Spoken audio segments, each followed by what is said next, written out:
விக்கிரவாண்டி இடைத்தேர்தலில் அதிமுக போட்டியிடுவதில்லை என்று எடப்பாடி பழனிசாமி அறிவித்துள்ளதற்கு ஒருங்கிணைப்பு குழுவின் சார்பில் புகழேந்தி கடும் கண்டனம் தெரிவித்துள்ளார்.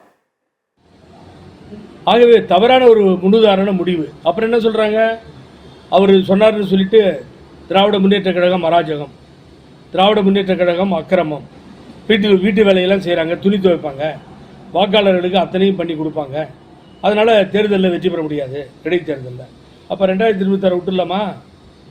அழகாக சொன்னார் திண்டுக்கல் சீனிவாசன், எப்பாடுபட்டாவது தமிழக முதல்வர் ஸ்டாலின் அவர்களை மீண்டும் முதலமைச்சராக்குவோம் அப்படின்னு சொன்னார்ல, அது மாதிரி பண்ணிவிடுவோமா? இப்போது என்னங்க இது?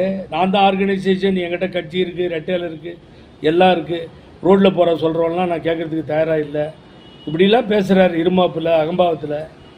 இப்படி ஒரு முடிவா சொல்லுங்கள் பார்ப்போம். நியாயமாக இது? நீங்கள் ஓட்டு வாங்காத இடமா இருந்து அங்கே ஓட்டே கிடைக்காது, டெபாசிட் போச்சு, அந்த மாதிரி ஒரு இடமா இருந்தால் கூட பரவாயில்ல.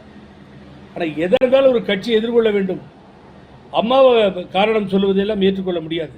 இனி இடைத்தேர்தலை புறக்கணிக்க மாட்டேன் என்று திருச்சியிலையும் வந்தவாசியிலையும் சொல்லி தான் நின்றாங்க. வந்தவாசியில் அண்ணன் பொன்னையன்னு நானும் பலரும் அங்கே பொறுப்பாளர்களாக இருந்தும் எனக்கு தெரியும். ஆகவே தவறான ஒரு முன்னுதாரணம் முடிவாகும்.